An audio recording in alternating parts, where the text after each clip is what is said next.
So we're live here. How's it going, guys? Give me just a second to try to get my vertical going. Hasn't been working. It looks like it's not going to work again. Why is this happening every time? All right, well, let me just get rid of it so it doesn't waste anyone's time, and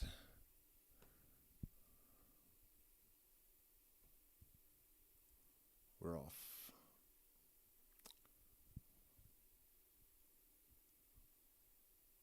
I guess, yeah. Okay, so we are getting into the theory of transcendental magic. Let me know in the chat before we get started too if the audio is okay. I've been having a lot of glitching and whatnot. So yeah, part one was the theory, and part two is the actual ritual of transcendent magic. This is going to be the instructions for all of the different processes that we use to attain knowledge and conversation of the holy guardian angel, or precognition, or whatever it might be. By the way, while we're on the subject, I have been talking about how I'm really stepping up my efforts to connect with certain energies. And what is this? I don't think she wants her notifications on for that while we're streaming, but I don't know how to turn it off. So hopefully they don't have any private. Anyways, what the hell was I talking about? Oh, stepping up my efforts to connect with all of those kind of parapsychological phenomena. And as I expected, since the solar storms have picked back up, there was a lull for a little over a week. I immediately started to have like absolutely certain confirmable precognitions and whatnot, mostly just in the form of knowing somebody I hadn't heard from in a long time was going to contact me and what they were going to contact me about. That happened today. The second that I had the thought about it, I got the message. I came upstairs, 30 minutes later and saw on Facebook. Little things like that, but it's happening like really consistently. So that's good. Interesting stuff. Also, I wanted to mention that a lot of this, I didn't read the intro, but I did kind of scan it. And it's got a lot of obtuse references. It's going to be a little bit tedious. And then, once we get into the actual chapters, it'll be a lot more direct. I'll do my best to unpack it. But you got to remember there's a reason he does that, and there's actually lots of reasons. One of them, of course, is that being an oath breaker comes with severe consequences. And speaking in allegory to the profane or obtuse references has always been tolerated and even encouraged. Another layer of the reasoning for it is that you really only want people to understand that are willing to put in a little bit of work to decode stuff. That's the bulk of it. But that also reminds me of something I've been seeing a lot of lately that I wanted to mention to you guys. If you see anybody posting, "This is the secret knowledge of 33rd degree Freemasons," they're lying. Every single one of them. No 33rd degree has ever leaked. They never will. And the reason I know that is that they cannot. It's not a matter of being bound. You cannot articulate the secrets at that level. They're understood through process and through direct experience. There is not one video on YouTube that is going to be able to convey those secrets. And I've seen a bunch of them popping up, and some of them are pretty believable. In fact, at least one of them is from a channel that is more or less of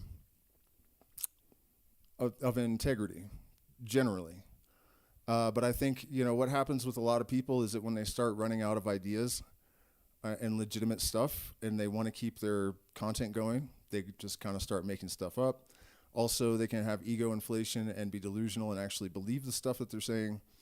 I don't really know exactly what the cause is, but I do know that those videos are not valid. Let me check in with the chat again and see about I guess the audio is good. I don't see any complaints. Man, I am kind of pissed off, though, that my vertical isn't working. I have no idea why that would be. At any rate, let's get into it.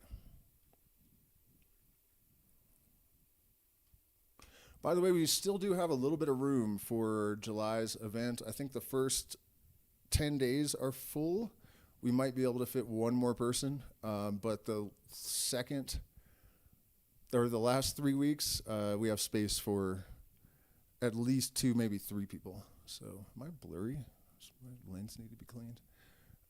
So email me if you are interested in that. And then also, Peru is doing discounts on shipping this month. So if you're interested in anything, you can save some money on shipping right now. I think until Mother's Day, but it may be the entire month. I have to double check. All right, the ritual of transcendent magic. I may actually put my headphones on just in case we start crackling. That way I'll know and I can address it. What the hell is this? Is it all blank? There's our boy,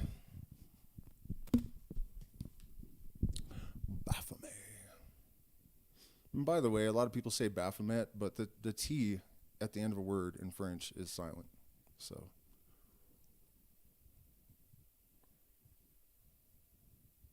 Okay, knowest thou that old queen of the world who is on the march always and wearies never? Oh, sorry. Knowest thou that old queen of the world who is on the march always and wearies never? Every uncurbed passion, every selfish pleasure, ever licentious energy of humanity, and all its tyrannous weakness go before the sordid mistress of our tearful valley, and scythe in hand, these indefatigable labors reap their eternal harvest. Man, I really have a lot of S in this right now, don't I? I don't know what to do about that. That queen is as old as time, but her skeleton is concealed in the wreckage of women's beauty, which she abstracts from their youth and their love. There's this Bob Dylan line, the ghost of electricity howls through the bones in her face. Such an amazing way of putting that. Her skull is adorned with dead tresses that are not her own. Spoliator of crowned heads, she is embellished with the plunder of queens, from the star-begemmed hair of Berenice to that white without age which the executioner sheared from the brow of Marie Antoinette. Her livid and frozen body is clothed in polluted garments and tattered winding sheets. Her bony hands, covered with rings, hold diadems and chains, scepters and crossbones, jewels and ashes. When she goes by, doors open of themselves. She passes through walls. She penetrates to the cabinets of kings. She surprises the extortioners of the poor in their most secret orgies. She sits down at their board, pours out their wine, grins at their songs with her gumless teeth, making the place of the lecherous courtesan hidden behind their curtains. That's wild because, if you think about the Diddy parties, it sounds like nothing changes but maybe the names,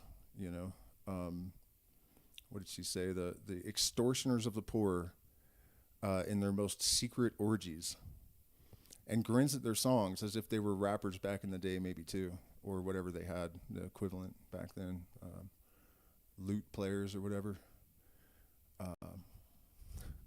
This reminded me of a terrible story that I am hesitant to tell. It's got nothing to do with this, but the toothless grin and the orgy made me think of it.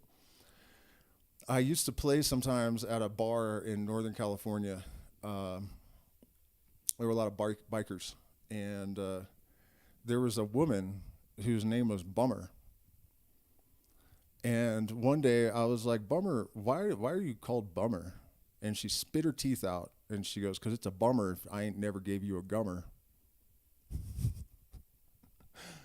Yeah, gross, right? True story, though. She delights in the vicinity of sleeping voluptuaries. She seeks their caresses as if she hoped to grow warm in their embrace, but she freezes all those whom she touches, and herself never kindles. At times, notwithstanding, one would think her seized with frenzy. She no longer stalks slowly, she runs. If her feet are too slow, she spurs a pale horse, and charges all breathless through multitudes. Murder rides with her on a red charger. Let me make this a little bigger. Shaking his mane of smoke, fire flies before her with wings of scarlet and black. Famine and plague follow on diseased and emaciated steeds. gleaning the few sheaves which remain to complete her harvest. After this funeral procession come two little children, radiating with smiles and life, the intelligence and love of the coming century, the dual genius of a newborn humanity.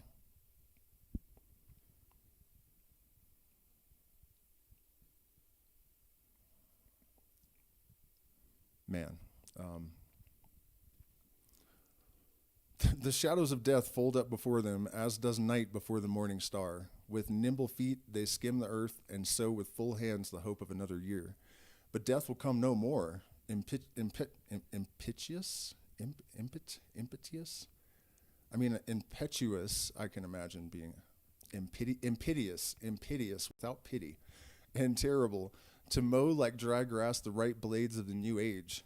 It will give place to the angel of progress, who will gently liberate souls from mortal chains so that they may ascend to God. When men know how to live, they will no longer die. They will transform like the chrysalis, which becomes a splendid butterfly. The terrors of death are daughters of ignorance, and death herself is only hideous by reason of the rubbish which covers her, and the somber hues with which her images are surrounded. Death truly is the birth pang of life. There is a force in nature which dieth not, and this force perpetually transforms beings to preserve them. This force is the reason of word of nature. In man also there is a force analogous to that of nature, and it is the reason or word of man. The word of man is the expression of his will directed by reason, and it is omnipotent when reasonable, for then it is analogous to the word of God himself. So something that has to be understood about this, when he talks about the word of man, he's making reference to the logos. And the logos is basically a sinusoidal wave, right? It is the electromagnetic force that compels chaos to symmetry and order. So that's the reference there. The entire life of man is either the parturition or miscarriage of his word. Human beings who die without having understood or formulated the word of reason die devoid of eternal hope. To withstand successfully the phantom of death, we must be identified with the realities of life. Does it signify to God if an abortion wither, seeing that life is eternal? Does it signify to nature if reason perish, since reason, which never perishes, still holds the keys of life? The first and terrible force which destroys abortions eternally was called by the Hebrews Samael, and by other Easterns Satan, and by the Latins Lucifer. The Lucifer of the Kabbalah is not an accursed and stricken angel. He is the angel who enlightens, who regenerates by fire. He is to the angels of peace what the comet is to the mild stars of the springtime constellations. And there was something that begged some elucidation. Let me go back and have it. Human beings who die without having understood or formulated the word of reason die devoid of eternal hope. And so this is a reference to the idea, as Maynard sings, and I think, what is the song? Maybe H or something? The song where he says, 11, you are the voice that's been calling me back home, we must define the ego before it's far too late. And this has to do with formulation of a sense of identity, which is why, one of the main reasons why know thyself has been the charge of the great genius philosophers of human history in one form or another, right? It's this sort of separating the wheat from the chaff and defining the essential self to come to know the true will, to give substance to the structure of the sidereal body so that it has sufficient coherence to cross the abyss and not be destroyed by the demon of confusion and dispersion, Karanzan, to maintain your magnetic field sufficiently that you maintain sort of continuity of identity, not necessarily awareness. To some extent, awareness, as you progress and you're able to reinforce this to a greater and greater degree, there's more and more continuity or awareness of the continuity of your existence.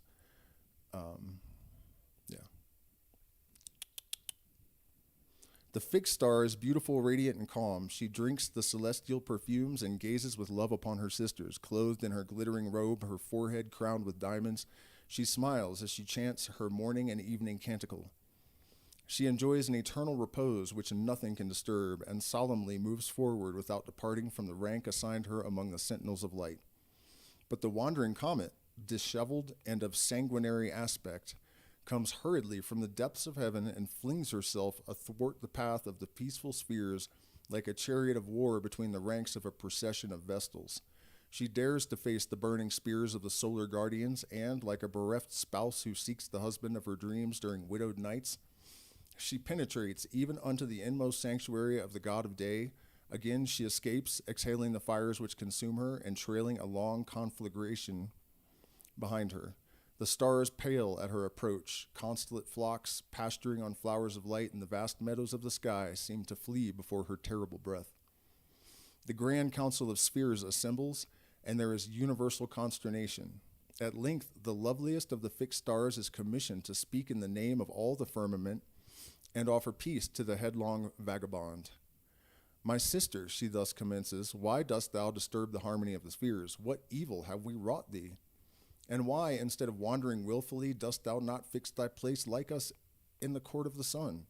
Why dost thou not chant with us in the evening hymn, clothed like ourselves in a white garment fastened at the breast with a diamond clasp? Why float thy tresses adrip with fiery sweat through the mists of the night? Ah, wouldest thou but take thy place among the daughters of heaven, how much more beautiful wouldest thou be? Thy face would burn no longer with the toil of thine incredible flights. Thine eyes would be pure, thy smiling countenance white and red like that of thy happy sisters. All the stars would know thee, and far from fearing thy flight would rejoice at thine approach. For then thou wouldest be one with us by the indestructible bonds of universal harmony, and thy peaceful existence would be one voice more in the canticle of infinite love. Don't rock the boat, sister. It's the hero is a wandering archetype, as is the trickster, and basically anything else that has even a fragment of that Promethean energy and impulse in it.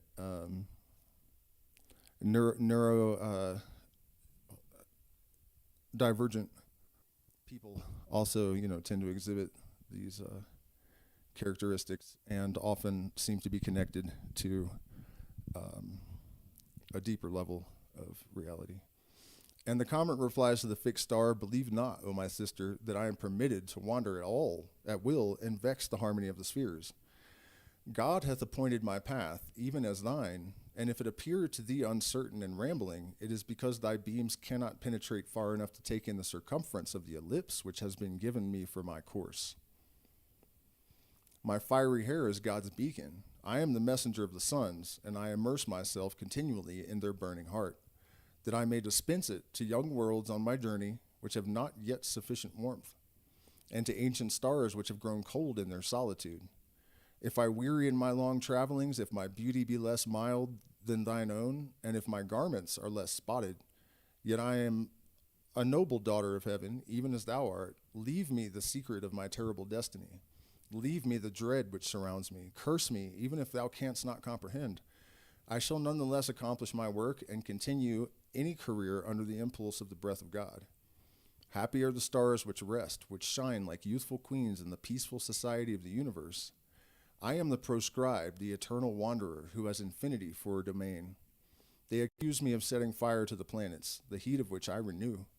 They accuse me of terrifying the stars which I enlighten. They chide me with breaking in upon universal harmony, because I do not revolve around their particular centers, because I join them one with another, directing my gaze towards the sole center of all the suns. Be reassured, therefore, O beauteous fixed star, I shall not impoverish thy peaceful light. Rather, I shall expend in thy service my own life and heat. I shall disappear from heaven when I shall have consumed myself, and my doom will have been glorious enough. Know that various fires burn in the temple of God, and do all give him glory. Ye are the light of golden candelabra. I am the flame of sacrifice. Let us each fulfill our destinies. Having uttered these words, the comet tosses back her burning hair, uplifts her fiery shield, and plunges into infinite space, seeming to be lost forever. Thus Satan appeared and disappeared in the allegorical narratives of the Bible.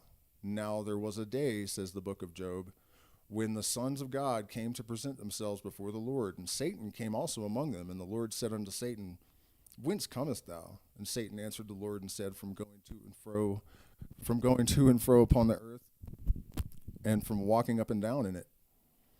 A Gnostic gospel discovered in the East by a learned traveler of our acquaintance explains the genesis of light to the prophet of Lucifer as follows. The self-conscious truth is the living thought. Truth is thought as it is in itself, and formulated thought is speech. When eternal thought desired a form, it said, Let there be light. Now this light which speaks is the Word, and the Word said, Let there be light. Because the Word itself is the light of minds. The uncreated light, which is the divine Word, shines because it desires to be seen when it says, Let there be light. It ordains that eyes shall open. It creates intelligences. When God said, Let there be light, intelligence was made, and the light appeared. Now the intelligence which God diffused by the breath of his mouth, like a star given off from the sun, took the form of a splendid angel, who was saluted by heaven under the name of Lucifer. Intelligence awakened and comprehended its nature completely by the understanding of that utterance of the divine word. Let there be light. Light, intelligence desired to take form, all matters light in a standing wave.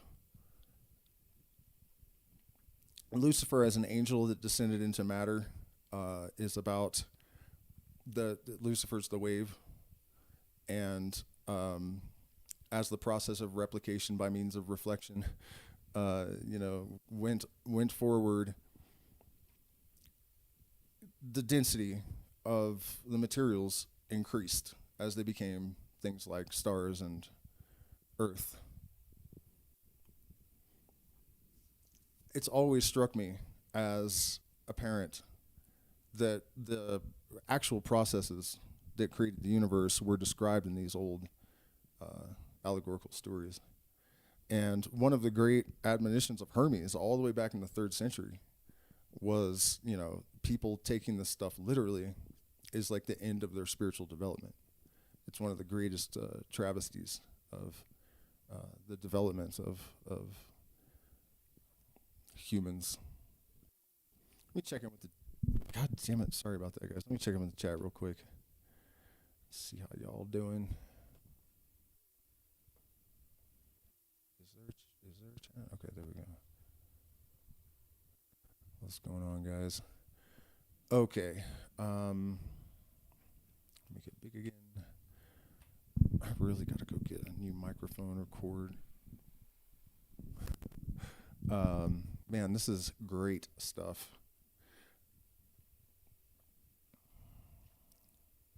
It felt itself to be free because God had called it into being, and raising up its head with both wings extended, it replied, I will not be slavery. Then shalt thou be suffering, said the uncreated voice. I will be liberty, replied the light. Pride will seduce thee, said the supreme voice, and thou wilt bring forth death. I needs must strive with death to conquer life, again responded the created light. Thereupon God loosened from his bosom the shining cord which restrained the superb angel, and beholding him plunged through the night, which he furrowed with glory, he loved the offspring of his thought, and said with an ineffable smile, how beautiful was the light. That's another aspect of this, that the rebellion against God is based on the fact that there we go. The absolute, is this going to break on me? The absolute is absolute nothingness. The only possible unity is none. That's why one with the negative affixed to the front of it, is none. The reason is that as soon as there's an object or a thought, and we might be screwed tonight, guys. This is going to stop shorting out. There's two things, right? So the great paradox is that the only possible unity is nothingness. And so anything that went against that nothingness was rebelling against that eternal nothing. Anything that had any desire or made any movement or created a shadow was a stain upon the purity of God, the face of God. All right, so, and then that's what the devil's bargain is. You know, that old song by Joni Mitchell, we are stardust, we are golden, we are trapped in the devil's bargain, and we have to get ourselves back to the garden. This is what she was referencing. That the two options were an eternal nothingness or duality, because, you know, creation requires certain conditions in order to exist. And so the trade-off was like, either we have this sinless nothingness for all of eternity, or we go and do something, but there's going to be all this horror and death and evil, you know, because that's just, there's no third option. So God has not created suffering. Intelligence has accepted it in order to be free. And suffering has been the condition imposed upon freedom of being by him who alone cannot err, because he is infinite. For the essence of intelligence is judgment, and the essence of judgment is liberty. The eye does not really possess light except by the faculty of closing or opening. Were it forced to be always open, it would be the slave and victim of the light, and would cease to see in order to escape the torment. Thus, created intelligence is not happy in affirming God, except by its liberty to deny him. Now, the intelligence which denies invariably affirms something, since it is assessing its liberty. It is for this reason that blasphemy glorifies God, and that hell was indispensable to the happiness of heaven. Were the light unrepelled by shadow, there would be no visible forms. If the first angel had not encountered the depths of darkness, the childbirth of God would have been incomplete, and there could have been no separation between the created and essential light. Never would intelligence have known the goodness of God if it had never lost him. Let's see. Were the light unrepelled by shadow, there would be no visible forms, is a powerful clue to the one of the great secrets of the Arcanum, you know, that all that is metaphor. And also, I mean, it relates to the idea of the opposites kind of interacting in balance. But the really the important thing is to understand, in order to understand the necessity of certain constituent elements of the universe, that line right there will get you all the way. His mercy, had the prodigal son of heaven remained, never would God's infinite love have shone forth in the joys of his mercy had the prodigal son of heaven remained in the house of his father. When all was light, there was light nowhere. It filled the breast of God, who was laboring to bring forth. And when he said, "Let there be light," he permitted the darkness to repel the light, and the universe issued from chaos. The negation of the angel who at birth refused slavery constituted the equilibrium of the world, and the motion of the spheres commenced. The infinite distances admired his love of liberty, which was vast enough to fill the void of eternal light and strong enough to bear the hatred of God. But God could hate not the noblest of his children, and he proved him by his wrath only to confirm him in his power. So also the word of God himself, as if jealous of Lucifer, willed to come down from heaven and pass triumphantly through the shadows of hell. He willed to be proscribed and condemned. He premeditated the terrible hour when he should cry in the extreme of his agony, my God, why hast thou forsaken me?" As the star of the morning goes before the sun, the rebellion of Lucifer announced to newborn nature the coming incarnation of God. Possibly Lucifer, in his fall through night, carried with him a rain of suns and stars by the attraction of his glory. Possibly our sun is a demon among the stars, as Lucifer is a star among the angels. Doubtless it is for this reason that it lights so calmly the horrible anguish of humanity and the long agony of earth, because it is free in its solitude and possesses its light. You know, I would point out there that just as I kind of had a inui, is that the word? A period of that recently when the sun kind of took a break from its tantrums. The rest of, all of the crazy global stuff kind of calmed down too. The headlines weren't full of insanity for a second. And there is no doubt in my mind that it's absolutely connected, that the chaos of the solar maximum has a lot to do with what we're seeing on Earth. You know, it's been steadily building, actually, in sync with as we approach the solar maximum. So this also is one of the reasons I'm so confident in predicting that in July we're going to see some kind of event, something, you know, NWOE, and a big one. It always happens. So 1990, the commencement speech for the New World Order, and then 11 years later, at the peak of the next solar cycle, the Twin Towers, which make an 11. And so this one's a little bit longer. So it's looking like it's going to be 13 years, which is the number of initiation. We went from magical expansion to magical expansion, now to initiation, which tracks with the actual, it seems to be commencing, you know. So such were the tendencies of the heresiarchs in the early centuries. Some, like the Ophites, adored the demon under the figure of the serpent. Others, like the Canaanites, justified the rebellion of the first angel like that of the first murderer. All these errors, all these shadows, all these monstrous idols of anarchy which India opposes in its symbols in the magical Trimurti have found priests and worshippers in Christianity. The demon is nowhere mentioned in Genesis. An allegorical serpent deceives our first parents. Here is the common translation of the sacred text. Now the serpent was more subtle than any beast of the field which the Lord had made. But this is what Moses says. Wa nahash chaya harum michol hayat hashada asher hashas joa Elohim, which signifies, according to the version of Fabre de Olivet, now original attraction, cupidity, was the entraining passion of all elementary life, the interior active power of nature, the work of Choa, the being of beings, but wherein Fabre de Olivet is beside the true interpretation because he was unacquainted with the grand keys of the Kabbalah. The word Nachesh explains by the symbolical letters of the tarot rigorously signifies Nun, the power which produces combinations, He, the recipient and passive producer of forms, and Shin, the natural and central fire equilibrated by double polarization. Man. Can you imagine the sciences have been laughing at this stuff for like thousands of years or whatever? I mean, it's mind-blowing.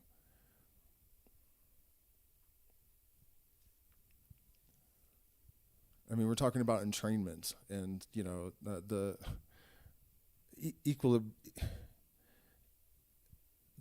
natural and central fire equilibrated by double polarization. That's the quantum. And every single particle has an exact anti-corollary. So also Shin is interesting because it is involved in one of the great demonstrations of the magical properties of the Hebrew language.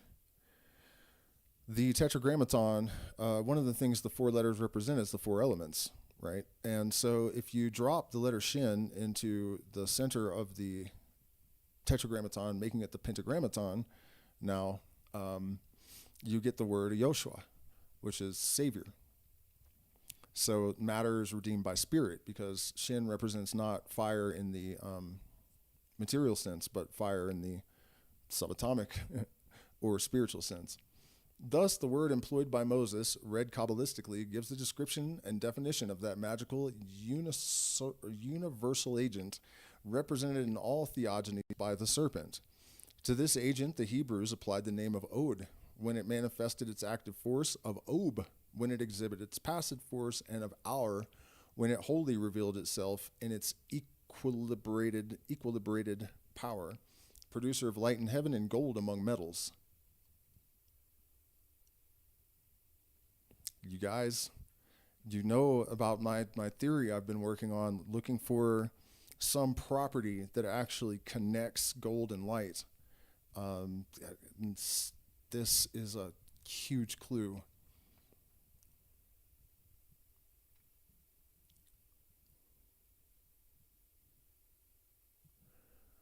Going to have to sit on that for a minute. It is therefore that old serpent which encircles the world and places his devouring head beneath the foot of a virgin, the type of initiation, that virgin who presents a little newborn child to the adoration of 3 magi and receives from them in exchange for his favor gold, myrrh, and frankincense.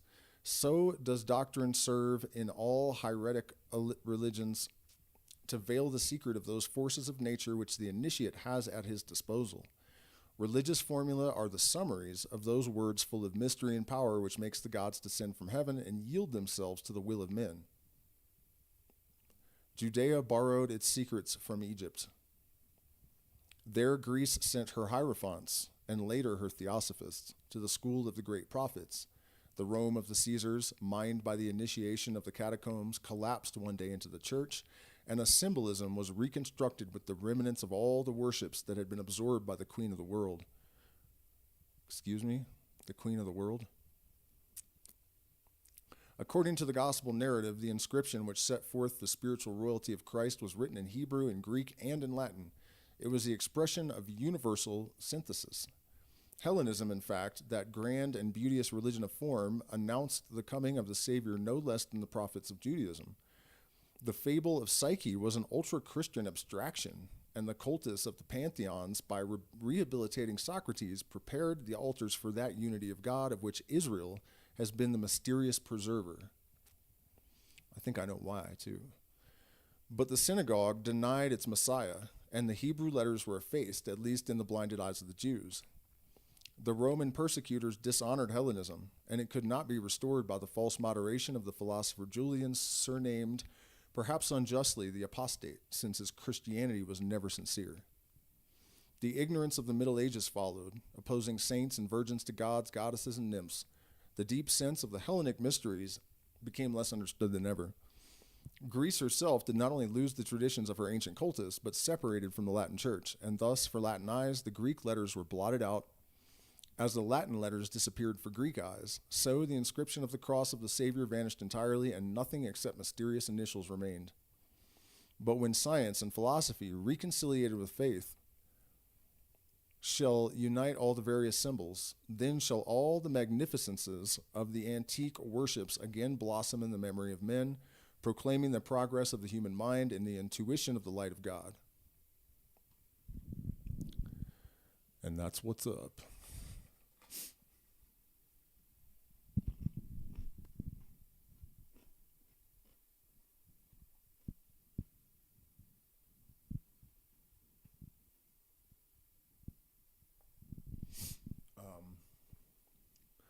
Man.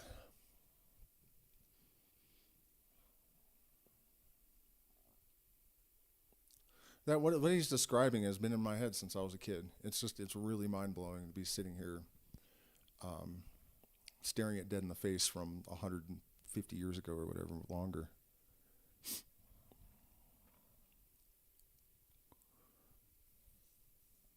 I mean, it's hinted at in a lot of other books I've seen. It's not like it's a complete surprise, but this is just so concise. It's really a lot. But of all forms of progress, the greatest will be that which, restoring the keys of nature to the hands of science, shall enchain forever the hideous specter of Satan, and explaining all exceptional phenomena of nature shall destroy the empire of superstition and idiotic credulity. If the truth can be told so as to be understood, it will be believed. To the accomplishment of this work, we have consecrated our life and do still devote it to the most toilsome and difficult researches. We would emancipate altars by overthrowing idols. We desire the man of intelligence to become once more the priest and king of nature. And we would preserve by explanation all images of the universal sanctuary. The prophets spoke in parables and images because abstract language was wanting to them, and because prophetic perception, being the sentiment of harmony or of universal analogies, translates naturally by images. Taken literally by the vulgar, these images become idols or impenetrable mysteries. The sum and succession of all these images and mysteries constitute what is called symbolism. Symbolism, therefore, comes from God, though it may be formulated by men. Revelation has accompanied humanity in all ages, has transfigured with human genius, but has never expressed the same truth. True religion is one. Its dogmas are simple and within the reach of all. At the same time, the multiplicity of symbols has been a book of poesy indispensable to the education of human genius. Poesy, just like poetry. The harmony of outward beauties and the poetry of form had to be revealed by God to the infancy of man, but soon Venus had Psyche for her rival, and Psyche enchanted love. Thus the cultus of the form perforce yielded to those ambitious dreams which already adorned the eloquent wisdom of Plato. The advent of Christ was prepared, and for this reason was expected. It came because the world awaited it, and to become popular philosophy transformed into belief. Popular philosophy transformed into religion. Emancipated by this belief itself, the human mind speedily protested against the school which sought to materialize its signs, and the work of Roman Catholicism was solely the unconscious preparation for the emancipation of consciences and the establishment of the basis of universal association. All these things were the regular and normal development of divine life in humanity. For God is the greatest soul of all souls, the immovable center about which gravitate all intelligence like a cloud of stars. Human intelligence has had its morning. Its noon will come, and the decline follow. We're in it. But God will ever be the same. It seems, however, to the dwellers on the earth that the sun rises youthful and timid in the morning, shines with all its power at midday, and goes wearied to rest in the evening. Nevertheless, it is earth which revolves around the sun, while the sun is motionless. Having faith, therefore, in human progress and in the stability of God, the free man respects religion in its past forms and no more blasphemes Jupiter than Jehovah.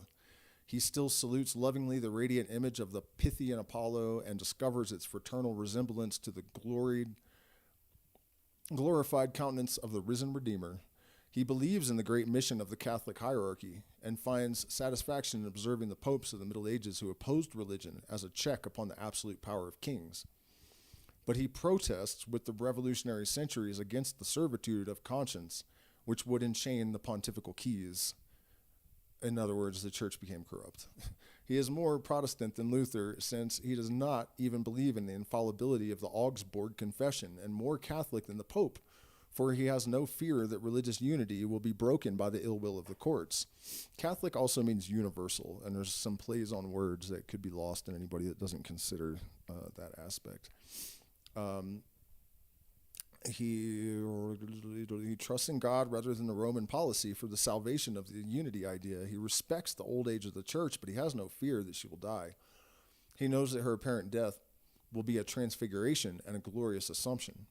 The author of this book makes a fresh appeal to the Eastern Magi to come forward and recognize once again that divine master whose cradle they saluted, the great initiator of all the ages. All his enemies have fallen. All those who condemn him are dead. Those who persecuted him have passed into sleep forever. He is forever alive. The envious have combined against him, agreeing on a single point. The sectaries have united to destroy him. They have crowned themselves kings and prescribed him. They have become hypocrites and accused him. They have constituted themselves judges and pronounced his sentence of death. They have turned headsmen and executed him. They have forced him to drink hemlock, and they have crucified him. They have stoned him, they have burned him, and cast his ashes to the wind. Then they have turned scarlet with terror, for he still stood erect before them, impeaching them by his wounds and overwhelming them by the brightness of his scars. They believed that they had slain him in his cradle at Bethlehem, but he is alive in Egypt. They carry him to the summit of the mountain to cast him down. The mob of his murderers encircles him, and already triumphs in his certain destruction. But a cry is heard. Is not that he who is shattered on the rocks of the abyss? They whiten and look at each other, but he, calm and smiling with pity, passes through the midst of them and disappears. Behold another mountain, which they have just dyed with his blood. Behold a cross, a sepulchre, and soldiers guarding his tomb. Madmen, the tomb is empty. And he whom they regard as dead is walking peaceably between two travelers on the road to Emmaus. Where is he? Whither does he go? Warn the masters of the world. Tell the Caesars that their power is threatened. By whom? By a pauper, who has no stone on which to lay his head, by a man of the people condemned to the death of slaves. What insult or what madness, it matters not. The Caesars marshal all their power, sanguinary edicts prescribe the fugitive. Everywhere scaffolds rise up, circuses open, arrayed with lions and gladiators, pyres are lighted, torrents of blood flow, and the Caesars, believing themselves victorious, dare add another name to those they rehearse on their trophies. Then they die, and their own apotheosis dishonors the gods whom they defended. The hatred of the world confounds Jupiter and Nero in a common contempt. Temples transformed into tombs are cast down over the prescribed ashes and among the debris of idol above the ruins of empires. He only, he whom the Caesars prescribed, whom so many satellites pursued, whom so many executioners tortured, he only lives, only reigns, only triumphs. Notwithstanding, his own disciples speedily misuse his name. Pride enters the sanctuary. Those who would proclaim his resurrection seek to immortalize his death, that they may feed like the ravens on his ever-renewing flesh. Just in case anyone hasn't picked up on this, when he talked about how he had been poisoned with hemlock and killed in all these different ways, he was referencing a bunch of different people. You know, so this isn't talking about the literal, like, Jesus Christ of Nazareth. It's more like a consciousness of a certain order.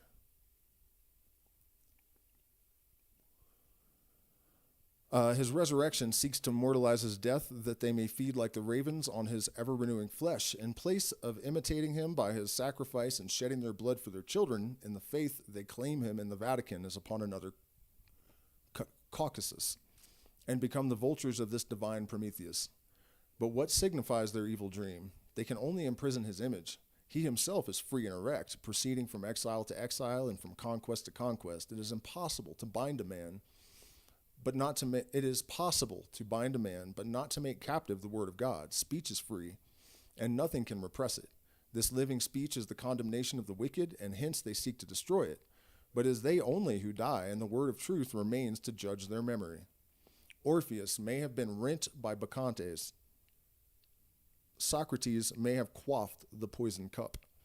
Jesus and his apostles have perished in the utmost tortures. John Hughes, Jerome of Prague, and innumerable others have been burned. St. Bartholomew and the massacres of September may have had in turn their victims. Cossacks, Nauts, and Siberian deserts are still at the disposal of the Russian emperor. But the spirit of Orpheus, of Socrates, of Jesus, and of all martyrs who live forever in the midst of their dead persecutors will stand erect amidst failing institutions and collapsing empires. It is this divine spirit, the spirit of the only Son of God, which St. John represents in his Apocalypse, standing between golden candlesticks because he is the center of all lights, having 7 stars in his hand, like the seed of a new heaven, and sending down his speech upon the earth upon the symbol of a 2-edged sword. When the wise in their discouragement sleep through the night of doubt, the Spirit of Christ is erect and vigilant. When the nations, weary of the labor which emancipates them, lie down and dream over their chains, the Spirit of Christ is erect and protesting.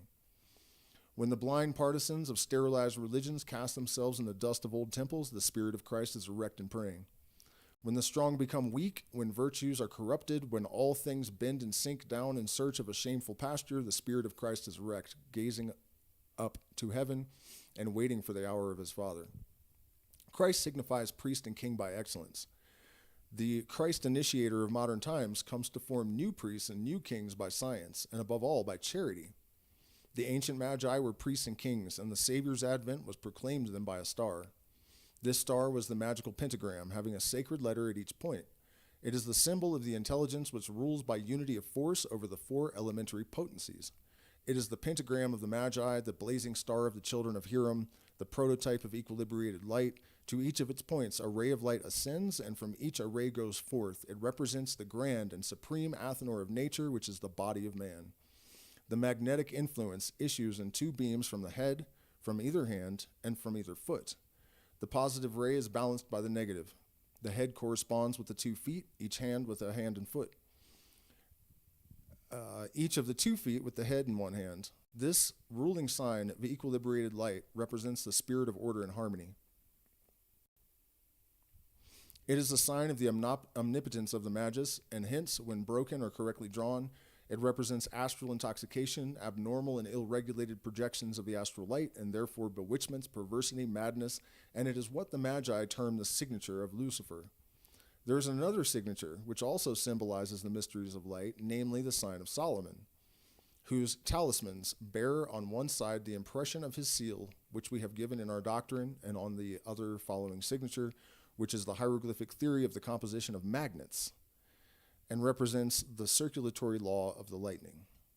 Rebellious spirits are enchained by the exhibition of the blazing five-pointed star or the seal of Solomon, because each gives them proof of their folly and threatens them with a sovereign power capable of tormenting them by their recall to order. Nothing tortures the wicked so much as goodness. Nothing is more odious to madness than reason. But if an ignorant operator should make use of these signs without knowing him, he is a blind man who discourses of light to the blind, an ass who would teach children to read. If the blind lead the blind, said the great and divine Hierophant, both fall into the pit called because, where they shall perish with the dogs of reason. And now a final word to sum this entire introduction.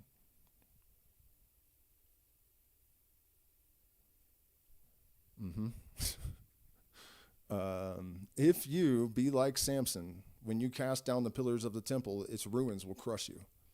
To command nature, we must be above nature by resistance of her attractions. If your mind be perfectly free from all prejudice, superstition, and incredulity, you will command spirits. If you do not obey blind forces, they will obey you. If you be wise like Solomon, you will perform the works of Solomon. If you be holy like Christ, you will accomplish the works of Christ. To direct the currents of the inconstant light, we must be established in the constant light. To command the elements, we must have overcome their hurricanes, their lightnings, and their abysses, their tempests. In order to dare, one must know. In order to will, we must dare. We must will to possess empire, and to reign, we must be silent.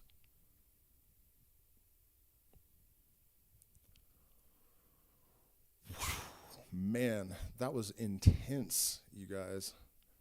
Holy shitballs. Let me check in with the chat. We're not,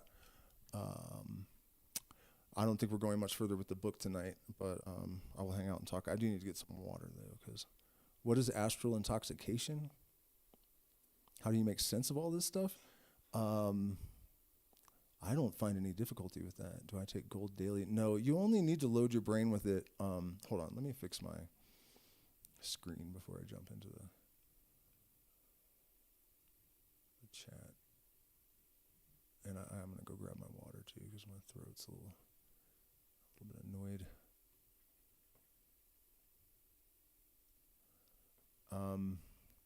And I was hoping my commentary would be enough to make sense of anything that wasn't clear, but I guess maybe it wasn't.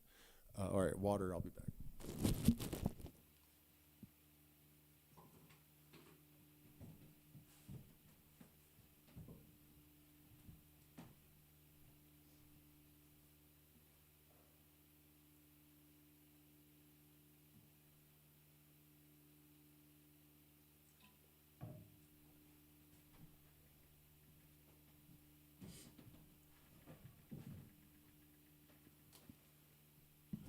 Alrighty.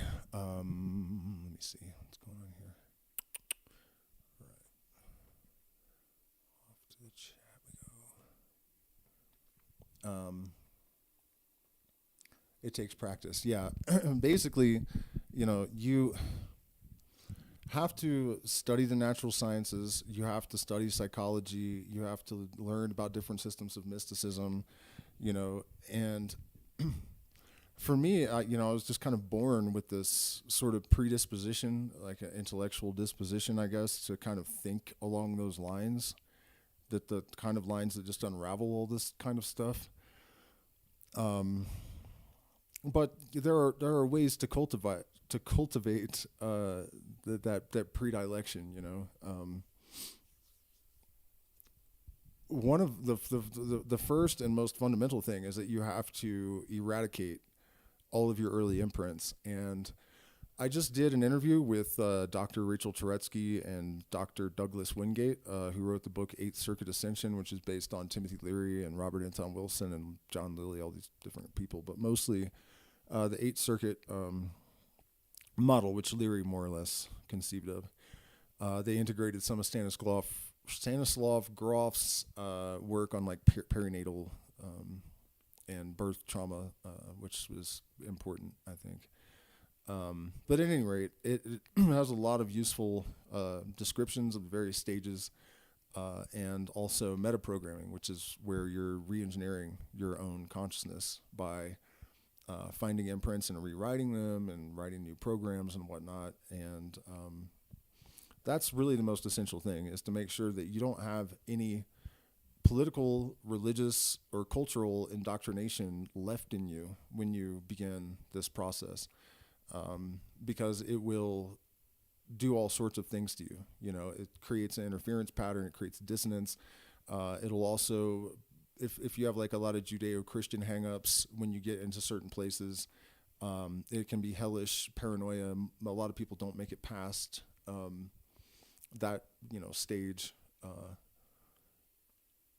because it's very, very difficult. And one of the reasons that those kind of ideas are so deeply inculcated in people so young is that they really serve tremendous purposes for the overlords, you know, because if you have to maintain a state of cognitive dissonance and believe things that are obviously ridiculous, it really primes you for being a good conformed member of the herd later on in life. You know, this is one of the reasons why people can look all the political insanity dead in the face and act like it all makes sense and doesn't, you know what I mean? They're used to doing that because they've been doing it with their religion their entire life. You know, so those are basically the two main things, the process of metaprogramming and pulling out your traumas by their roots, you know, and then a lot of other stuff comes along with that as well, you know, because you're going to be using a lot of entheogens probably and meditation and breathing techniques and whatnot. So, you know, the process of metaprogramming actually sort of integrates a whole lot of other stuff that helps with this process. But then, you know, just understanding like layman's physics generally is enough. It's better to actually understand mathematics as deeply as humanly possible, you know, in geometry and everything. But at least having a layman's understanding and staying abreast of new developments is a huge aspect of all of this. Because there's really just one process happening in a bunch of different contexts, you know, and those contexts kind of provide different shades or show different spectrums of the expressions of this one thing, you know. So, for example, studying chemistry and mathematics at the same time, you're going to see something if you're looking at it from an initiated perspective that you're not maybe going to see if you're only looking at chemistry or only looking at mathematics or only looking at philosophy or whatever. You know, every single adept in history has been a polymath, every single one. And that's, you know, by design. It's also something that people that are sort of predisposed to this kind of stuff, you generally have the impulse to do these things naturally.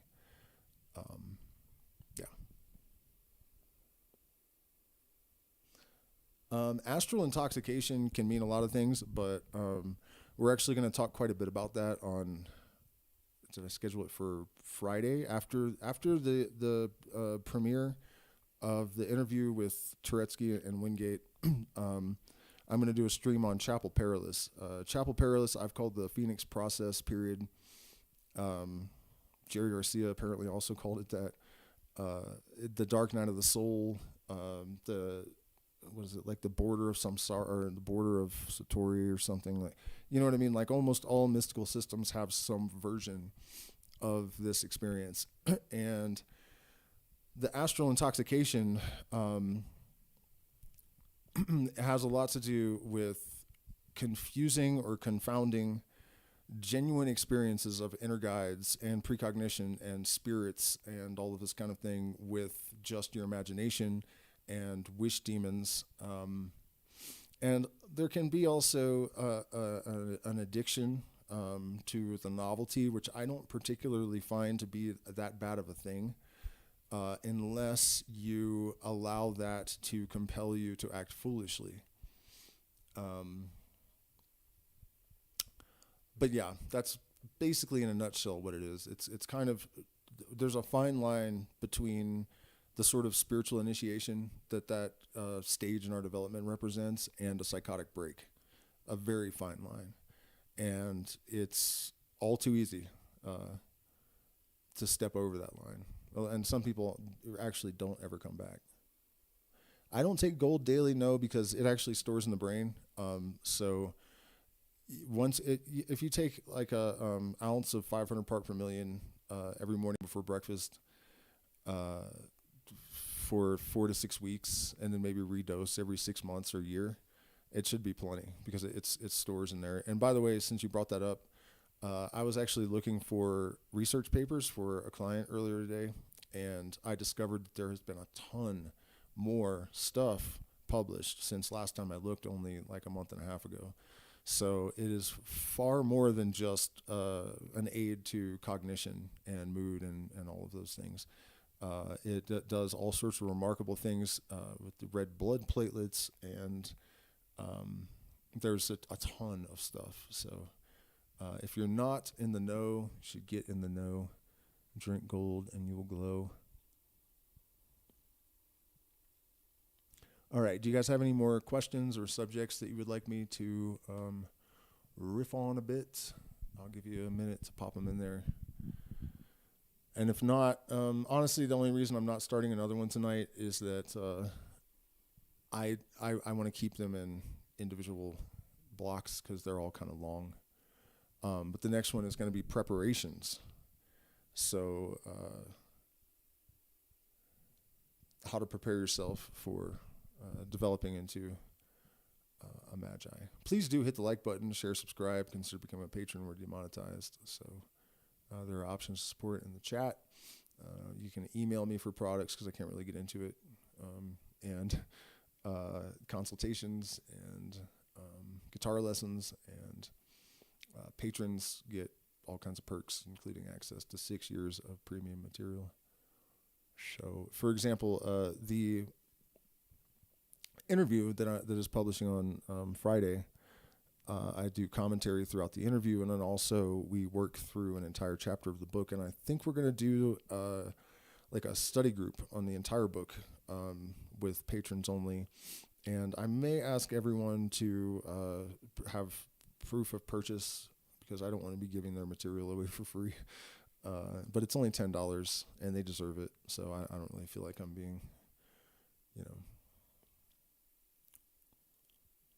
being fair, I think.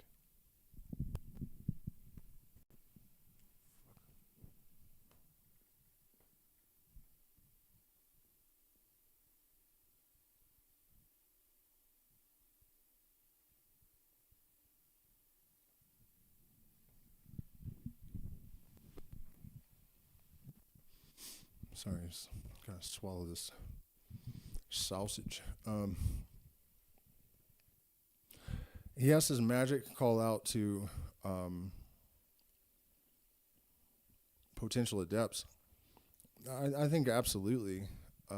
Like I said, in my own case, I was just born like that.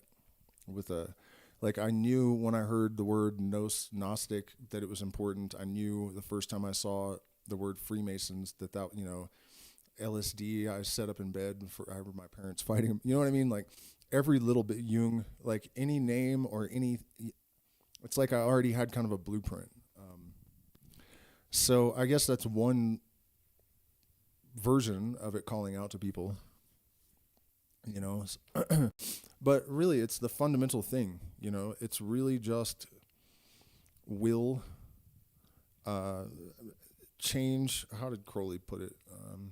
Magic is a science and art of causing change to occur in conformity with will, right? So it's really everyone's divine birthright. Everyone should be doing this. It's not even necessarily about learning, chants and rituals and all of that kind of stuff. It's more about clearing out your traumas, clearing out your limiting perceptions of yourself, accessing higher modalities of consciousness.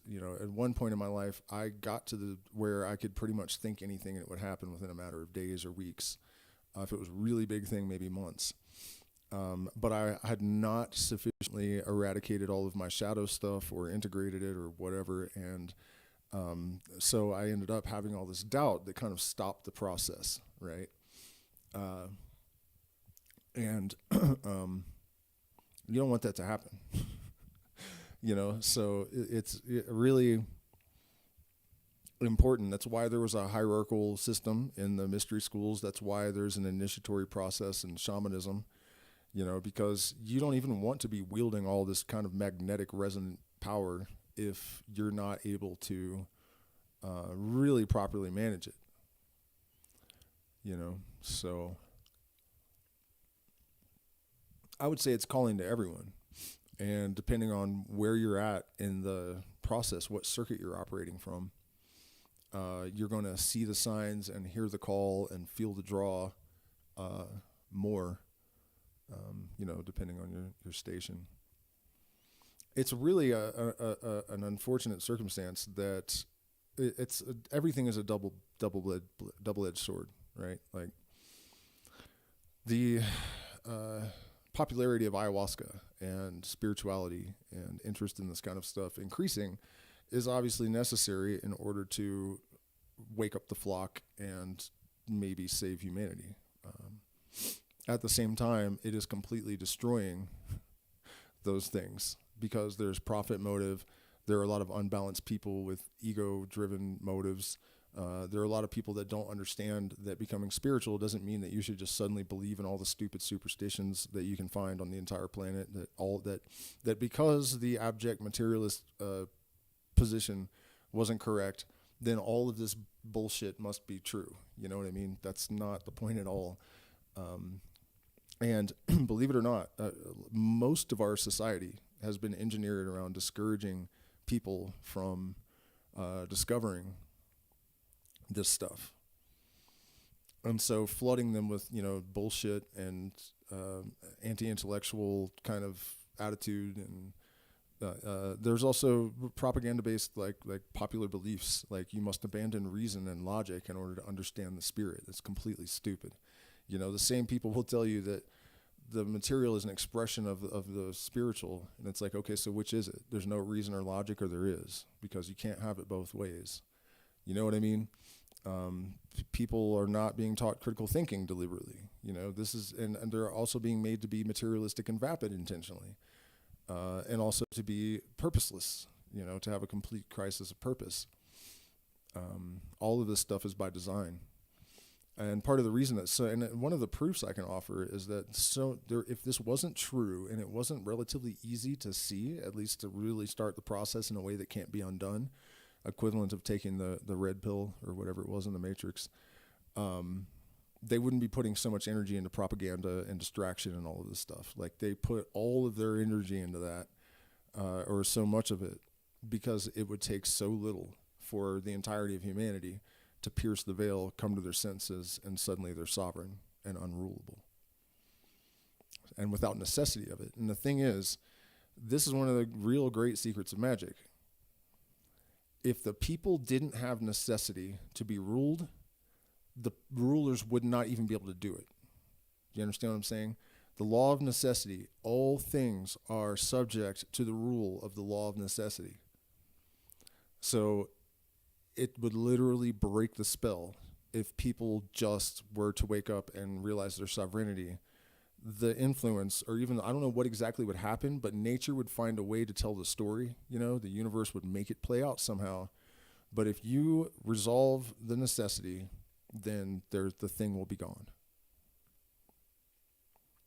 Facts. That's magic. That's real magic. Got to understand the formula.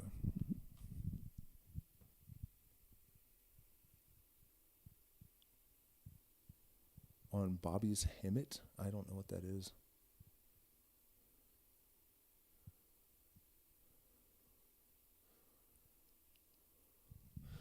All right, folks. Well, we are just a small group tonight, and I don't see questions pouring in. So please share this video, man. That was wildly important. Like, that was the best part of this book so far. And there was like 8 of us or something. It's not good. It's not good. It's not just not good for me. It's not good in general. This stuff really needs to get out there. It's depressing when that happens, when we really hit it out of the park and then nobody shows up. It's like, shit, But like I said, there's deliberate suppression. The algorithm knows what it doesn't want, what it doesn't want getting out there, and they have their means and methods. So thank you guys so much, and I'll see you again tomorrow night. We're going to get into politics again.